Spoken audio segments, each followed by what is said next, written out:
serikali imeketi nikaona we revive coffee growing in this country. Tufufue kilimo cha kahawa.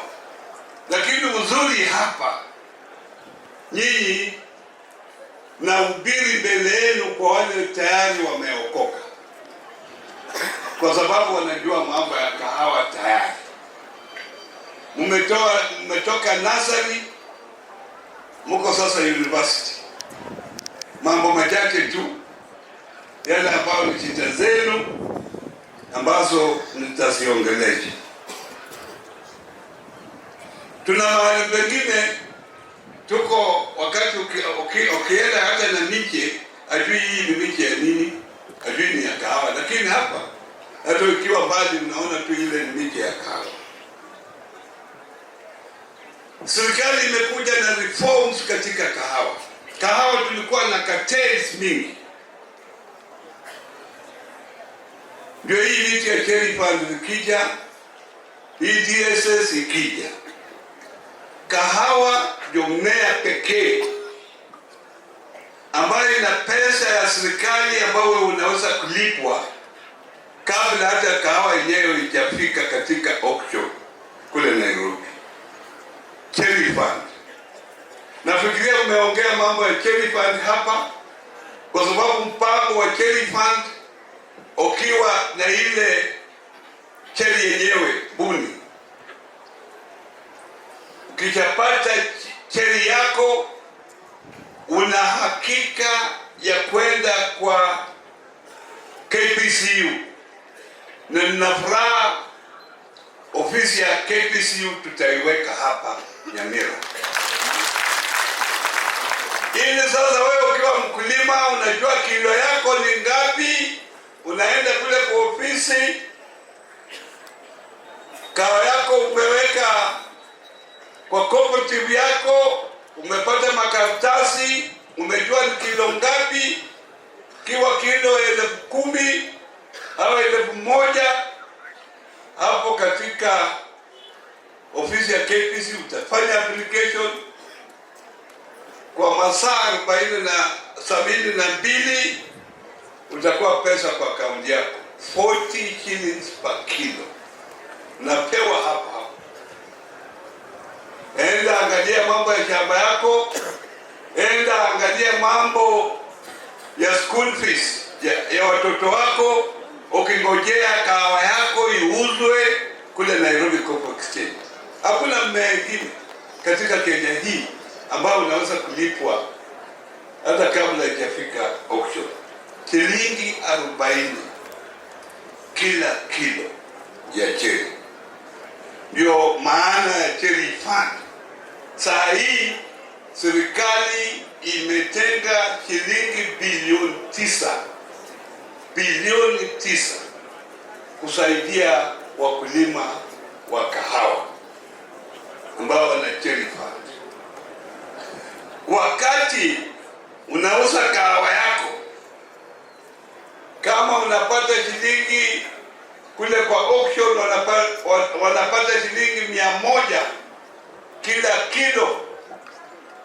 Sasa wewe unalipwa shilingi 60, anatoa ile 40, unataka ile balance. Nitakuja kwa mambo ya DSS. Hiyo ndio maana ya cherry fund. Hakuna maana sahihi ukiwa na kahawa yako umeifuna kwenda kwa mtu kudanganya wewe niuzie hii cherry, kwa sababu wakati itafika kule Nairobi utakuwa njaa au mtoto wako amefukushwa mambo ya kayo. Hiyo ndio inafanyika hivyo. Kahawa ndio peke yake rais alisema yale madeni yote ifutuliwe mbali. Lakini tumeleta wataalamu wa hesabu kuangalia kila shirika, kila cooperative, kuangalia hizi deni ni ya kweli ni la uongo, kwa sababu tuko zingine zimewekwa tu.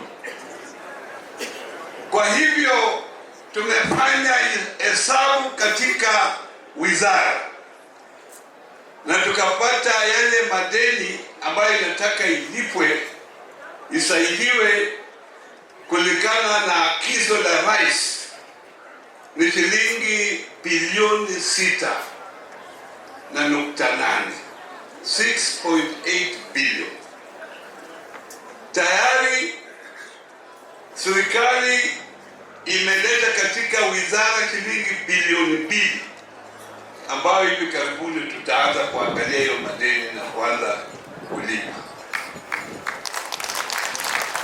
Sasa kama hiyo ni ya kweli, hamuna shida, lakini tuna mbunge wenu hapa, tuna gavana anaweza kuja huko ahakikishe ni cooperative gani ambazo madeni yao itafutuliwa mbali kulingana na ile hesabu tumefanya.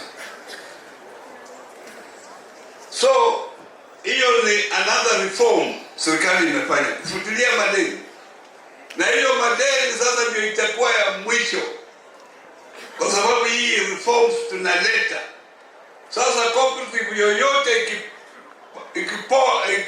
ikikopa pesa, mpaka huyu commissioner wa cooperative jana ajue ni kwa nini wanakopa pesa,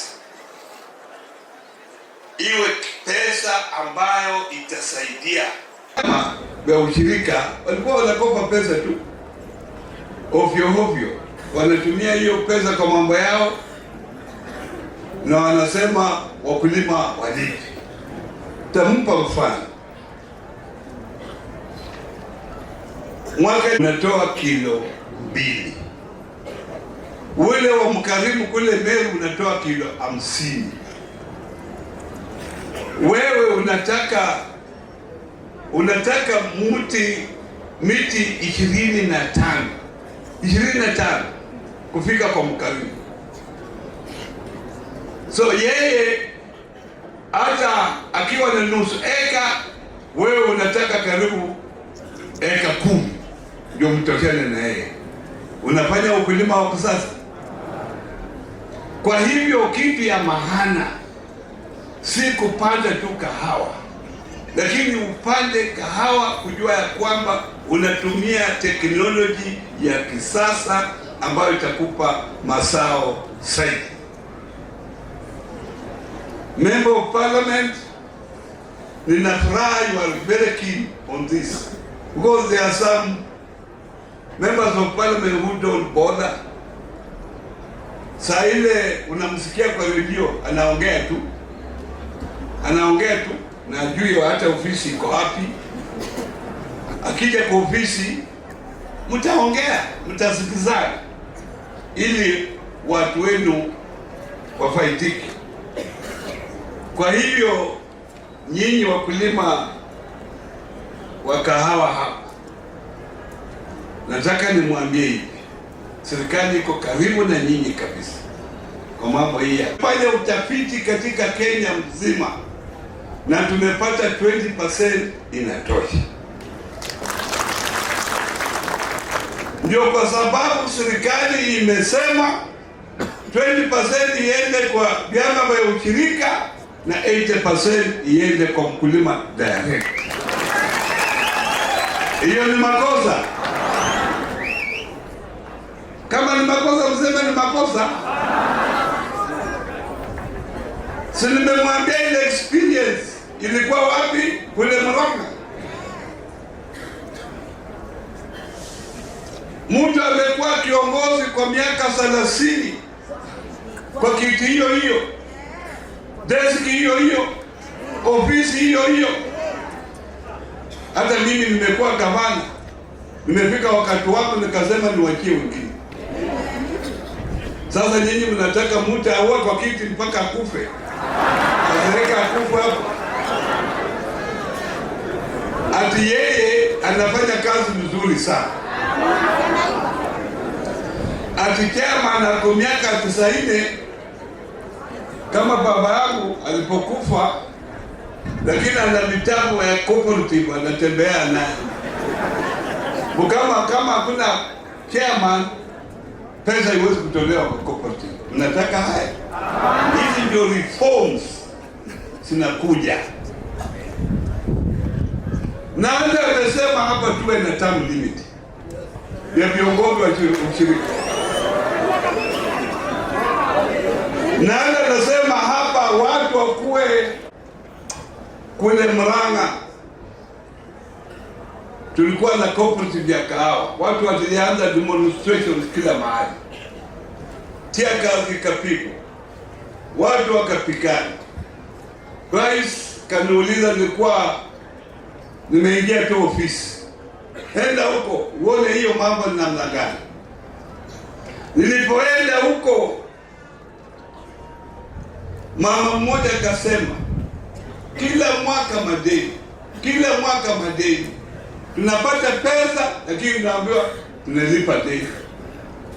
Kila mwaka tunasikia pesa imeingia, yote inaenda kwa madeni. Na wacha nikuambie mheshimiwa,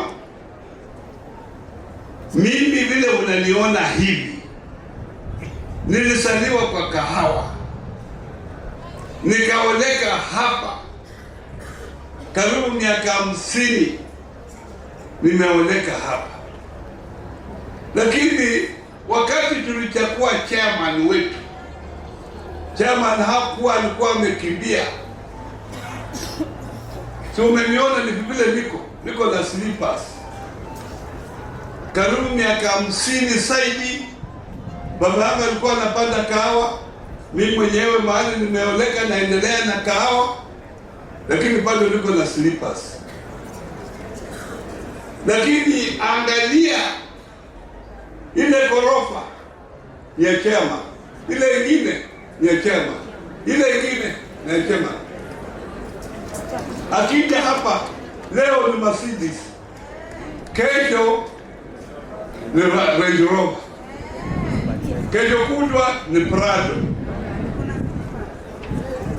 Wakati alichaguliwa miaka 30 iliyopita, alikuja hapa na basketi. So umeona ile vita nayo, na mimi niko namna gani? Ukiwa kiongozi wewe utafanya nini?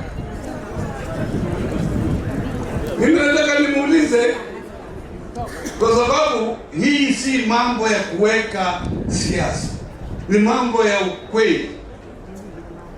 Na hii pesa mimi nataka ije kwako kama mkulima. Sitaki ipitie kwangu, sitaki ipitie kwa serikali, itoke kule kwa auction na ikuje kwa wapi? Nimefanya makosa?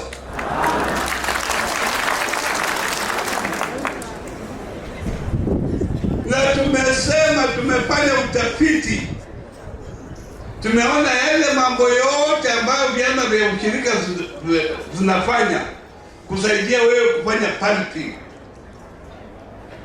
kusaidia wewe kupeleka kwa factory kufanya milling, kulipa mishahara ya wale watu ambao. So mtaanza na nani?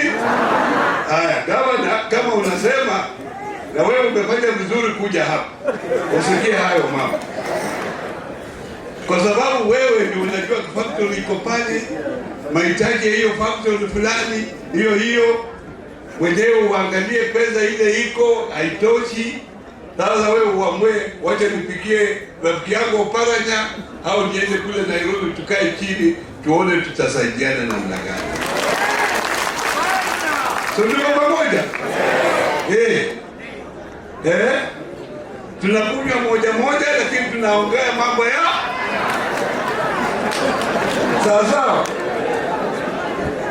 Sasa mambo ya officers, extension officers, umesikia Bwana Kioma ambayo tunafanya na yeye kwa ofisi yangu, amesema mambo ya extension officers.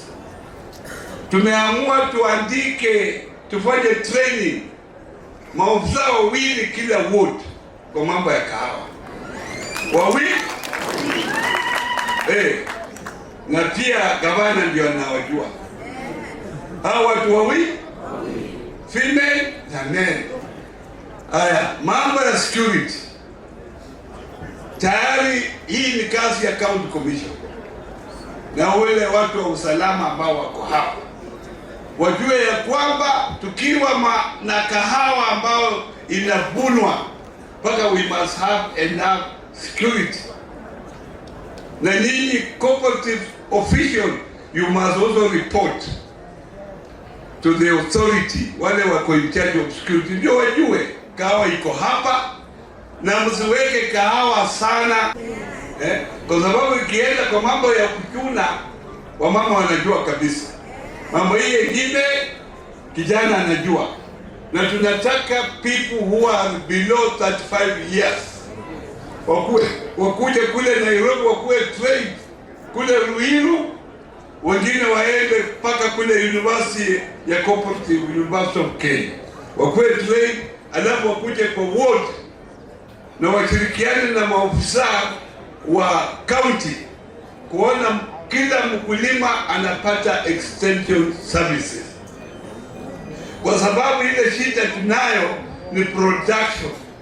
Wewe unapanda kahawa, unajiita wewe ni mkulima wa kahawa, lakini kahawa yako inatoa kilo 2 kila bushi. Hapa huko kwa biashara unataka kahawa yako itoe kilo 20 minimum. Ule mzee mkarimu ambaye uliona hapa, ukienda kule Meru, ana kahawa ile inatoa chini kabisa kilo 50 kila bushi. Na ukiingia kilimo ya kahawa uamue umeingia, hapana kupotea kutembea kumangamanga kule ati kila mwanasiasa akipita uko hapo, wewe ndio unajua siasa. Nasema hao watu wote, kama umeona mimi, umeniona, umewaona wote, na wewe hujachaguliwa hata kuwa MCA siku yoyote, lakini unasema hao watu wote ambao wako hapo ni mbona hujasimama kura? Kwa hivyo kama unapanda kahawa, angalia kahawa ya amukia hapo, dalia hapo, ndio upate hiyo production iende wapi? Juu. Hiyo ndio mambo ya kahawa. Sasa serikali imeleta hayo mambo yote mpaka ipitie katika policy, ipitie katika sheria, iende kwa hao wabunge wapitishe hiyo, ndio sasa hii mambo ilainishe.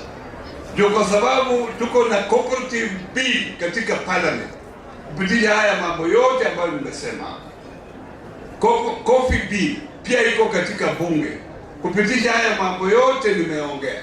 Hiyo ikipita, reforms zote ambazo tumeleta zitakuwa katika serikali na zitasaidia nyinyi.